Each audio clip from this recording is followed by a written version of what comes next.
오늘 찬양 가사가 참 마음에 와닿습니다. 오늘은 새로운 날, 주의 날, 영광의 날. 여러분, 하나님을 믿는 백성들에게는 every day is new day인 줄로 믿습니다. 특별히 이 주의 날, 복된 날, 하나님이 우리에게 축복 주시고자 제정하신 이 날, 세상 속에서 맛보고 얻을 수 없는 하늘의 새 힘을 여러분 다 받아 누리시는 이 제사가 되기를 주님의 이름으로 축원드립니다. 그리스도인들로서 가장 많이 사용하는 단어가 있다면은 믿는다라는 말일 것입니다. 예수 그리스도를 우리가 믿는다. 근데 너무 흔히 사용을 하다 보니까 그 의미가 많이 상실되고 있는 것 같아요.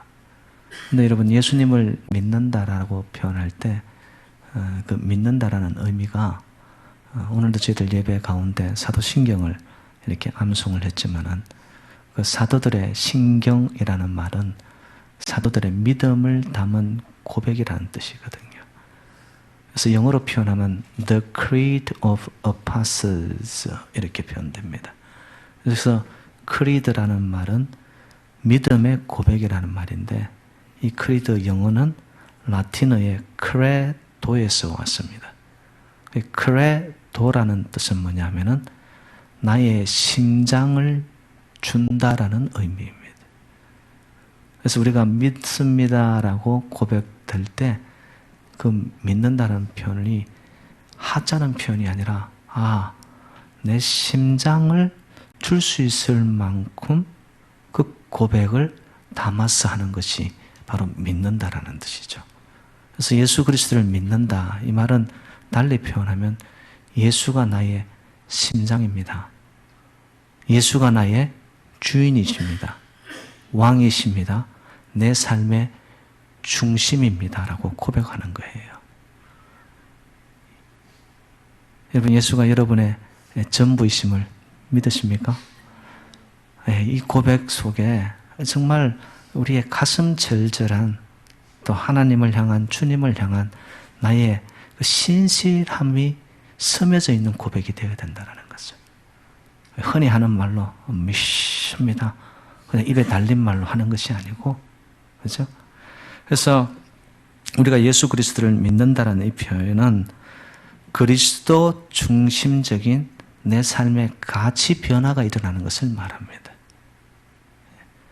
달리 표현하면 예수화되어 가는 거죠. 예수님처럼 생각하고 예수님처럼 말하고 예수님의 생각을 품고 예수님처럼 행동하고, 그럼 그때 가치 변화가 일어나거든요. 예수를 믿었는데도 이전에 내가 했던 모습, 내가 하고 싶었던 것, 그죠? 내 안에 있었던 모든 것 그대로가 예수를 믿었는데도 가치 변화가 일어나지가 않았어요. 그러면은 예수를 믿는다라고 말하면서 실제적인 내용은 없다라는 거예요. 믿기는 믿는데, 교회는 다니는데, 신앙생활을 하기는 하는데 봤더니만 알맹이 없는 신앙생활을 하고 있는 것과 똑같다는 거죠. 그래서 여러분, 예수를 진정으로 주인 삼고 예수가 내 삶의 중심이 되어버린 자는요, 이 행복관도 바뀌어져야 됩니다. 이전에는 돈이 최고였고 인기가 최고였고 명성이 좋았고 권력이 좋았고 이런 것이 나의 행복이었는데 예수를 만나 예수로 변화되고 나니까 이전에 좋았던 행복이 이제는 분토만도 못하게 여겨지는 것. 그 사람은 예수를 진짜 만나 믿고 있는 겁니다. 그리고요, 예수를 만나게 되고 예수로 인해 변화가 일어난 자는요, 이 스타일도 달라져야 됩니다. 얼굴을 보더라도 이상하게 거룩한 모습이 나타나야 되고요. 한마디 말 속에도 보니까 진짜 의미 있고 정말로 생명이 담긴 말을 하고요. 어떤 그런 모습에 삶의 스타일이 바뀌어지는 거예요. 복장도 여러분, 예수를 믿는 자는 보니까 뭔가 세상적인 이 스타일하고는 다른 거예요. 굉장히 단정하고 그 매무새가 보니까 빈틈이 없고 어떤 모습 속에서도 벌써 그런 것들이 풍겨져 나와야 되고요. 심지어는 예수를 만나 변화된 자들은요, 이 입맛까지도 바뀌어야 됩니다. 이전에는 좋았어 막 즐기던 이 음식들이요, 예수가 내 안에 들어온 이후에, 예수를 구주로 영접한 이후에 보니까 그런 것들이 이제는 맛이 없어지는 거예요. 그러면서 삶 속에서 내가 먹는 것조차도 보니까 선별하여서 구별하여서 먹게 되어지고요. 변화가 일어난 것이죠. 이전에 좋던 것이 아직도 좋고, 이전에 유익하던 것들이, 이전에 기쁨을 주던 것들이 예수를 주인으로 삼고 났는데도 해로 여겨지지 아니하고 여전히 그 세상 기쁨이 내 안에 그대로 고스란히 남아있다. 이 사람은 예수로 변화된 자가 아닙니다. 아직도 변화되어 가야 할 과정 중에 모두가 있지만, 정말 예수가 내 안에 들어와 주인을 삼은 자는요, 최소한 내 안에서 이전의 모습보다는 달라진 것들이 있어야 되더라는 거죠. 어느 큰 교회 주일날 아침에 이 주차장에서 이 주차위원이 있지 않습니까? 그래서 이리 가세요, 저리 가세요 이러면서 이제 안내를 하고 있었는데, 입구에서 아주 고급 세단 한 차가 들어옵니다. 보니까 그 교회 장로님이세요. 근데 이 장로님은 이전에는 봤더니만 이 주먹으로 아주 먹고 살았던 사람이에요. 근데 예수를 만나고 나서 삶이 뒤집어진 거예요. 예수로 변화된 것이죠. 근데 주차하는 위원이 창문을 내리셔서 저쪽으로 가시라고 하면, 지금 너무 복잡하니까 장로님 이렇게 해서 절로 가십시오라고 말하기 위해서 창문을 스르르 내리는데, 주일날 아침 거기서 음악이 들려 나온 거예요. 그럼 주일날 아침 장로님 정도면 어떤 음악을 들어야 됩니까? 당연히 찬양이 들려 나와야 되죠. 그런데 창문을 열자마자 들려오는 음이 보니까 뽕짝이 들리기 시작한 거예요. 근데 뽕짝도 보니까 내 나이가 어땠어? 이 얘기 웃으시는 분들이 수상한 분들입니다. 이렇게 주차위원이 깜짝 놀란 거죠. 여러분, 이 장로님 예수를 만나서 변화 중인 거는 맞지만 제가 볼 때는 아직도 세상물이 덜 빠진 거예요. 예. 여러분, 우리가 같이 변화가 일어난다는 것은요, 예수 안에서 예수로 변화되어 간다는 것은 그리스도인들에게는 선택의 문제가 아니더라고요. 해도 되고 안 해도 되는 문제가 아니라 변하는 그리스도인들에게는 생존의 문제예요. 왠 줄 아십니까? 예수를 믿는 순간, 예수를 구주로 영접하는 순간 예수의 영, 그리스도의 영, 성령님이 우리를 장악하여 우리를 붙들어 가야 되거든요. 여러분, 성령의 충만함을 입지 아니하면요, 살아가는 지금의 시대에서는 우리는 살고 죽음의 문제가 순간 왔다 갔다 합니다.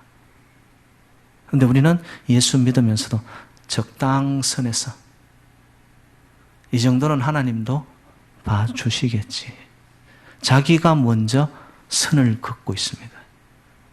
이게 아니고 정말 예수를 만나버린 자는 존재적 변화를 만납니다. 그래서 이전에 좋던 것들이 이제는 값없이 여겨지는 거예요. 그래서 세상 등지고 십자가 바라보게 되어지고요. 이 세상 사람 날 몰라줘도 나는 십자가 길을 가는 거예요. 이게 변화입니다, 여러분. 오늘 본문 속에 보면은 한 사람이 나타났는데 바로 사도 바울이죠. 그는 예수로 인하여서 존재적인 변화를 체험한 자입니다. 그래서 7절에 이렇게 이루고 있습니다. 그러나 무엇이든지 내게 유익하던 것을 내가 그리스도를 위하여 이제는 다 해로 여길 뿐더라. 예수를 만나도 제대로 만난 거예요. 예수의 생명이 그를 휘감아 버리니까 이전에 그렇게 자랑스럽게 여겼던 것. 그런데 여러분 오늘 본문에 이렇게 표현되어 있습니다. 유익하던 것을 내가 해로 여긴다라고 이야기합니다. 손해가 될 만한 것들을 해로 여기는 것은 쉬워요. 값없는 것들, 가치롭지 않은 것들을 우리가 버리는 것은 쉬워요. 그런데 예수를 만난 이후에 사도 바울은 봤더니만 자기에게 그렇게 소중하고 가치롭고 유익했던 것들을 이제는 해로 여기는 거예요. 여러분 이거는 쉽지 않은 변화입니다. 사도 바울에게는요 세상 자랑이 한두 가지가 아니었습니다. 저희들이 읽진 않았지만 5절에 보면은 첫 번째로 사도 바울은 어떤 사람이었느냐, 8일 만에 할례를 받았다고 이야기합니다. 이 말은 인생 자기 마음대로 살다가 중간에 개종해서 예수를 믿은 자가 아니라 정통적 선민으로서 순수 혈통을 가진 신앙 가정에서 났다라는 거예요. 그럴 정도로 사도 바울은 그의 선민의식 속에서는 두드러진 자였습니다. 두 번째는 또 보았더니만 이스라엘 족속이라고 표현합니다. 이스라엘이라는 단어는 야복 강가에서 야곱이 하나님과 씨름을 한 후에 얻어낸 이름이 이스라엘입니다. 그래서 왜 사도 바울이 나는 이스라엘 족속이라고 이야기를 하고 있느냐, 이 말은 사도 바울 자신이 이스라엘 족속이고 나는 하나님의 복을 받은 야곱의 자손으로서 자부심을 갖고 있다라는 거예요. 세 번째 또 이렇게 말합니다. 자기는 베냐민 지파라고. 베냐민 지파는 여러분 왕족입니다.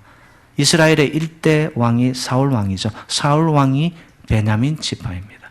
그래서 사도 바울도 그가 예수를 빛으로 만나기 이전에 원래 이름은 뭐였죠? 사울이었습니다. 누구의 이름을 따서? 사울 왕의 이름을 따서. 왜? 왕족이라는 것을 나타내고 싶은 거예요. 그런데 르호보암 왕 당시에 이스라엘이 남북으로 갈라질 때 베냐민 지파는 남쪽에 속하여 훗날 메시아의 혈통을 이루는 유다 지파로 바뀌어지게 됩니다. 그래서 자기가 베냐민 지파라는 것을 굳이 밝히는 것은 뭐냐? 나는 왕족이었을 뿐만 아니라 메시아의 혈통이 타고날 수 있는 그런 놀라운 가문의 후예라는 거예요, 자기가. 그리고 히브리인 중에 히브리인이라고 소개를 합니다.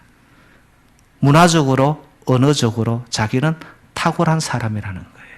그 당시에 헬라권에 사는 히브리인들이요, 헬라의 문화에 이렇게 잠식되고 묶여서 살다 보니까 자기의 말을 잃어버립니다. 히브리어 언어를 잃어버리는 거예요. 그런데 사도 바울은 정통적으로 히브리어에 능한 자뿐만 아니라 헬라어도 능하였습니다. 문화적으로 언어적으로도 자기는 굉장히 명성과 탁월함을 가지고 있는 사람이다. 마지막으로 제가 하나만 더 할까요? 바리새인이라고 자기를 또한 소개하고 있습니다. 특별히 엄격한 규례를 따라 사는 사람이라는 뜻이죠. 이 바리새인이라는 뜻은 뭐냐면 헬라어로 바리사이오스라는 말은 구별이라는 뜻입니다. 얼마나 철저히 율법과 규례를 따라서 살았으면 그 당시에 이스라엘 그 안에 히브리인 중에 히브리인이며 이 바리새인으로 살아가는 사람들은 한 600명밖에 되지 않았다고 이야기합니다. 그 중에 자기가 속하는 아주 성별된 히브리인이었다라고 자기를 소개하는 거예요. 그런데 이 모든 자기의 정통성, 자부심, 더 나아가서 자기의 성별된 가문, 혈통, 이 모든 것들조차도 예수를 주인 삼고 예수로 내 생명이 전환되고 변화되고 나니까 이 모든 것들이 배설물처럼 하찮은 것들이란 거예요. 하찮은 것들. 요즘 말로 치면은 예수를 믿으면서도 아직 세상적인 스펙, 내가 어느 대학 출신이고 내가 어떠한 위치에 있고 내가 그래도 세상에서는 이 정도의 명성을 가진 것이다라고 그것을 자랑 삼으면서 예수를 믿는다면 아직도 가야 할 길이 멀다라는 거예요. 정말 예수를 믿는다라고 표현한다면 이 모든 스펙들, 내가 자랑 삼을 수 있는 것들, 정말로 사도 바울은요, 얄미울 정도로 모든 것을 갖춘 이스라엘 백성으로서는 높은 긍지를 가진 자였지만 예수 그리스도로 말미암아 예수를 만난 이후로 그는 세상적 자랑, 기쁨을 다 배설물처럼 여겨버렸다는 거예요. 이거는 존재적인 변화가 일어났다라는 것이죠. 여러분, 배설물로 여긴다라는 뜻이 우리는 하도 많이 듣다 보니까 그냥 지나가는 말로 들어요. 근데 사도 바울이 말하는 이 배설물이라는 뜻은 뭐냐면 이제는 아주 미련 없이 다 버렸다라는 거예요. 뒤돌아보지 않는다라는 말입니다. 우리는 자꾸 예수 믿으면서도 미련이 남아서 이전에 즐기던 것, 이전에 내가 왕년에 이거에 대해서 자꾸 생각이 잡혀서 뒷걸음치는 신앙을 하는 거예요. 그러니까 믿음의 행진이 약할 수밖에 없죠. 뭐 이런 말씀 드려 죄송하지만 여러분 화장실 가셔서 화장실에서 떠나오실 때 자기가 두고 온 것이 미련이 남아서 뒤돌아보시는 분 계십니까? 예? 뭐예요? Flash away. 물 내려면 사라지는 거예요. 배설물로 여겼다라는 사도 바울의 고백은 자기가 자랑 삼을 수 있는 것들이 한두 가지가 아니었지만 그 모든 것들을 예수하고 맞바꿀 수는 이제는 없더라는 거예요. 비교 불가 가치로 본다면 예수가 전부이고 예수가 최고이고 예수 이외의 다른 것들에게는 자기는 생명을 누릴 수 있는 것이 없었다라는 고백이에요. 그렇게 예수를 믿은 이후에 사도 바울은 줄곧 한길 인생을 갑니다. 뒤돌아서지 않았습니다. 왜? 미련 없이 다 버려버렸습니다. 그리고 오늘 표현해 보니까 해로 여긴다. 해로 여기는 이유를 봤더니만 그리스도를 위하여서 해로 여긴다라고 나와 있습니다. 이 말은 그리스도 밖에 있을 때에 유익하던 것들이 이제는 그리스도 안에서는 해만 될 뿐이요. 오직 그리스도와 이제 관계된 것만이 나에게는 유익하다라는 고백입니다. 그래서 이전에 내게 세상 끈으로 묶여져 있었던 이 모든 것들은 그 당시에는 예수를 몰랐을 때는 나에게 유익이 되고 자랑거리였지만 이제는 예수를 내 삶의 중심으로 모시고 주인으로 모시고 나의 전부가 되신 그 예수가 나를 장악하여 움직여가는 지금에서는 이 땅의 세상 자랑들이 나에게는 결코 내세울 것이 하나도 없더라는 거예요. 이게 놀라운 고백이죠. 해로 여기며 버릴 수 있었던 것은 그만큼 자기의 세상 자랑보다 훨씬 고귀하고 가치롭고 탁월하고 그거보다 더 좋은 것을 그의 삶 속에 만나 채워버렸기 때문에 이전에 자랑스러운 것들이 이제는 자랑거리가 아니라 해로 여겨지게 되었다는 겁니다. 여러분, 예수를 믿는다는 것은 예수 그리스도의 생명, 예수의 권세, 예수의 능력, 예수의 기쁨이 저와 여러분들을 붙잡으시사 충만하게 하시사 이전에 즐기던 모든 것 자랑거리들이 이제는 나의 삶 속에서 고개를 드는 것이 아니라 예수의 생명이 나를 붙잡아 가는 자, 그가 예수를 믿는 자인 줄로 믿습니다. 우리의 고백이 바로 그런 고백으로 나아갈 때에 여러분, 예수님의 능력이 저와 여러분들을 반드시 채워서 생명의 길로 인도하게 되더라는 거예요. 그러면 사도 바울은 이렇게 정통 순수함과 혈통, 학벌, 우월한 가정 배경, 그리고 어떻게 보면은 성별된 이 모든 것조차도 뒤로 한 채 예수 그리스도로만 살아갔던 사도 바울에게 이 예수 그리스도가 누구냐라는 거죠. 도대체 예수가 누구이기 때문에 자기의 모든 것을 다 바꾸고 다 비워내고서라도 예수만으로 채우기를 원했을까? 여러분, 예수 그리스도가 바로 죄를 해결해 줄 수 있는 유일한 구원자이시기 때문인 줄로 믿습니다. 죄의 삭선 사망이에요, 여러분. 죄에 붙들려 떨어내고 싶어도 떨어지지 않는 이 죄의 굴레 속에 있게 되면 저와 여러분의 삶은 사망이에요.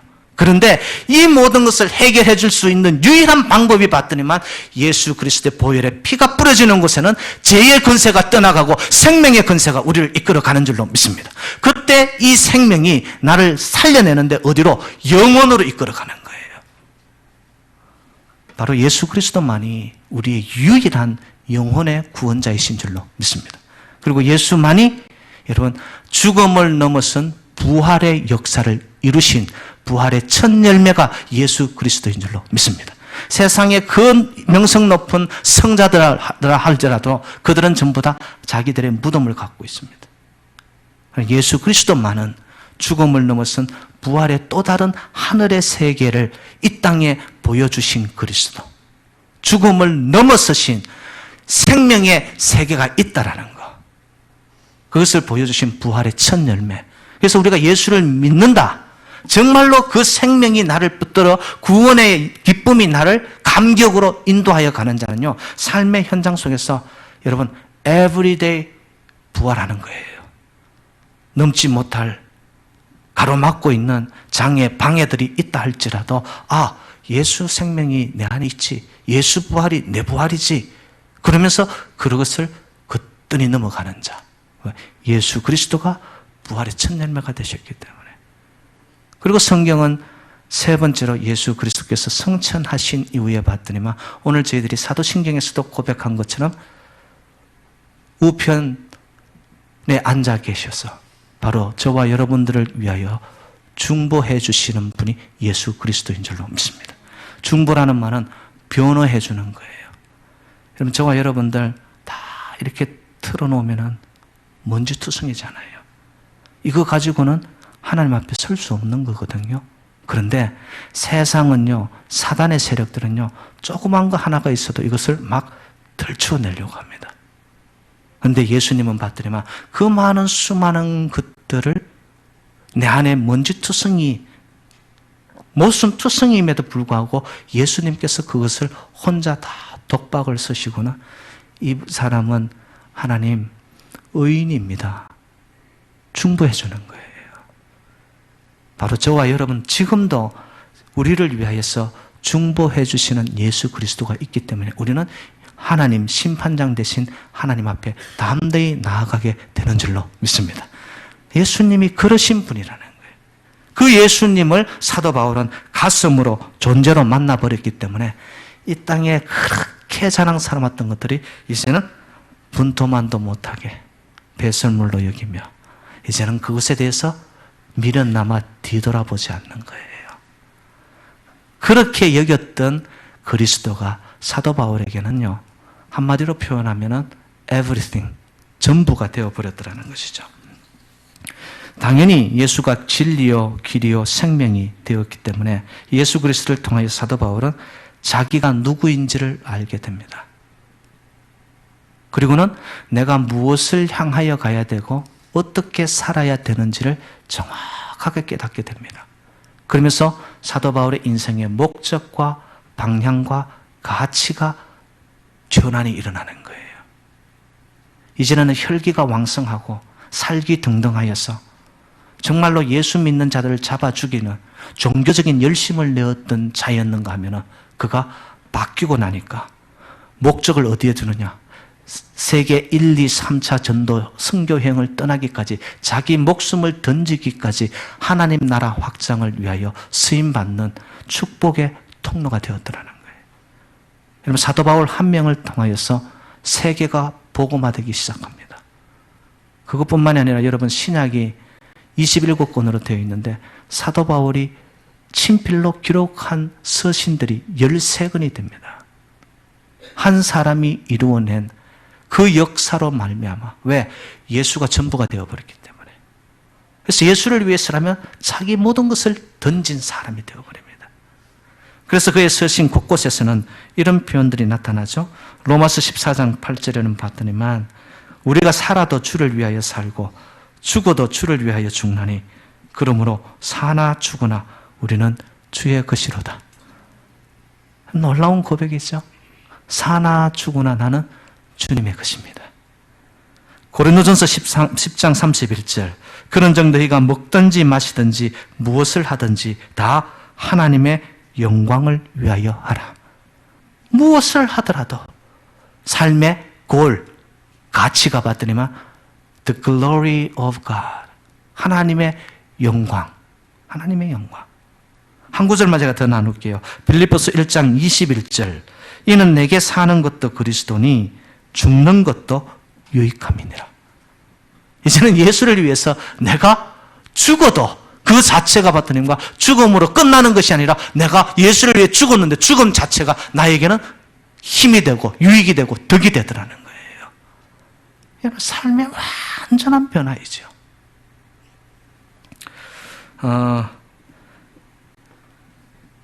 현대 영성학자로서 영성신학의 이 거장이라고 하는 앤드류 머레이라는 분이 계십니다.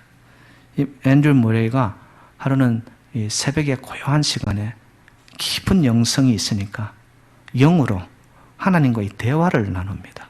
그런데 하나님이 생각 속에 이런 질문을 하셨어요. 너에게 나는 누구냐라고 하나님이 물으신 거예요.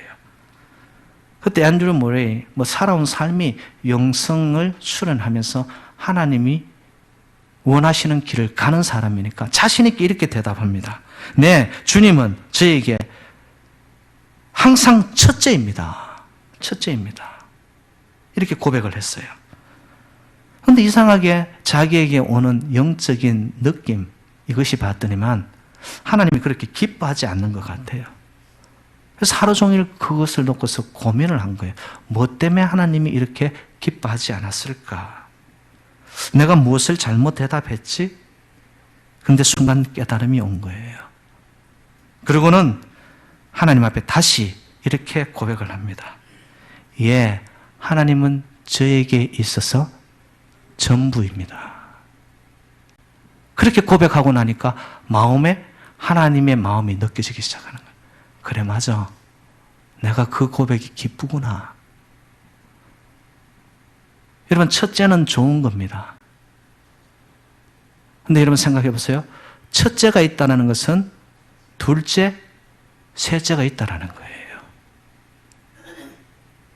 만약에 이렇게 한번 적용을 해봅시다. 아내가 남편에게 물어요. 당신에게 나는 어떤 존재야? 물었어요. 남편이 자신 있게 대답합니다. 당신은 나에게 첫째야.